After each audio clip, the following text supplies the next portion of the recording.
백브리핑 시간입니다. 뉴스 스토리텔러 박진규 기자와 함께 시작해보죠. 네, 오늘은 대체 무슨 도리길래 이렇게 정성을 다하는가 이렇게 얘기를 좀 풀어보겠습니다. 영국 대관식의 필수 아이템, 운명의 돌 얘기를 좀 해보겠습니다. 운명의 돌. 네.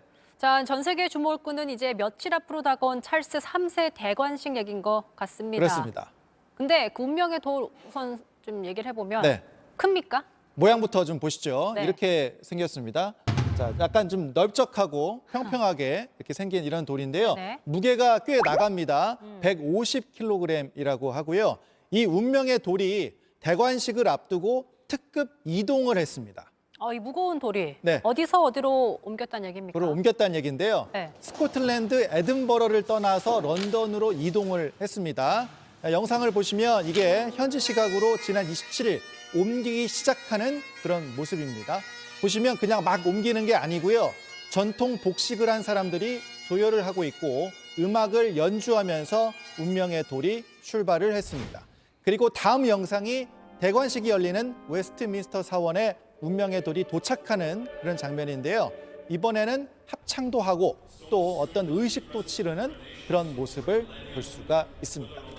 어쨌든 모두가 약간 운명의 돌에 굉장히 진심인 그런 상황인 것 같은데 궁금해지는 건 이 네. 돌 어디에 씁니까? 자, 대관식 할 때 쓰는 의자가 있습니다. 보시면 이렇게 생겼는데 이 의자가 이제 새 국왕이 앉게 되는 거죠. 찰스 3세가 이제 앉게 되는데 성 에드워드 의자라고 하고요. 1300년에 제작이 됐습니다. 이 의자 바로 밑에 보면 공간이 좀 보이시죠? 그 위치에 운명의 돌이 들어갑니다. 그러니까 운명의 돌 위에 왕이 앉게 되는 거죠. 바로 위에 앉는 게 아니군요. 네, 그 위에 의자가 하나 있습니다. 대관식에서 근데 이렇게 운명의 돌을 이렇게 사용하는 이유가 또 기원이 있겠죠? 그렇습니다. 이 돌이 원래는 스코틀랜드 국왕의 이제 왕권을 상징했다고 합니다. 9세기 초부터 스코틀랜드 대관식에서 쓴 걸로 알려져 있는데요. 그런데 1296년 잉글랜드의 에드워드 1세가 전리품으로 빼앗아 왔고 앞서 설명드린 대관식 의자를 만든 겁니다. 운명의 돌을 아래에 넣을 수 있게. 이후에 1399년 헨리 4세의 대관식부터 지금까지 쭉 사용을 한 거고요. 그러다가 1996년에는 스코틀랜드 에든버러 성에 영구 반환을 했습니다. 다만 대관식이 열릴 때만 가져오기로 한 상황인 거죠. 쭉 들어보니까 네. 역사적으로 이제 배경이 좀 담겨 있는 네. 의미가 있는 돌이란 걸 알겠습니다. 그렇습니다. 다음 키워드 또 가져오셨죠? 네. 또 하나는 코로나 돈방석 논란으로 좀 잡아봤는데요. 백신 때문에 이젠 다 아는 회사가 됐잖아요. 모더나. 근데 모더나의 CEO가 스톡옵션 행사에서 거액을 벌었다. 이런 기사가 나와서 가지고 왔습니다. 봤습니다. 근데 사실 이제 팬데믹 시기에 많은 사람들이 고통을 겪었는데 소수의 제약사들이 배를 불린다.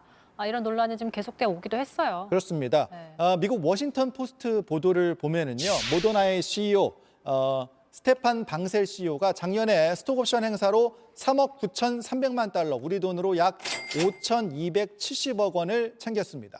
코로나 백신이 성공하면서 이제 주가가 크게 뛰었으니까요. 네. 또 여기다가 방셀 CEO가 보유한 주식 자산의 가치가 작년 말 기준으로 최소 28억 달러, 그러니까 3조 7천억 원에 이르는 걸로 추산이 되고 있습니다.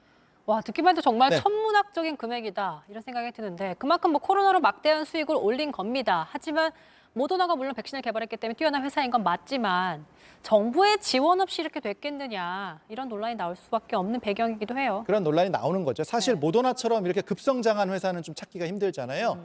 백신 개발을 위해서 세금이 10억 달러 이상이 투자가 됐고요. 또 미국 국립보건원도 지원을 했습니다.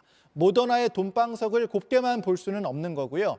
이런 시선을 의식해서인지 방셀 CEO는 그간 재산을 기부하겠다는 말을 해왔는데 약속이 어디까지 지켜질지는 또 두고 봐야겠죠. 네, 모더나 CEO도 그렇고 화이자 CEO도 좀 어떨지 상황이 궁금해지네요. 알겠습니다. 박진규 기자의 백브리핑 여기까지 듣죠. 수고하셨습니다.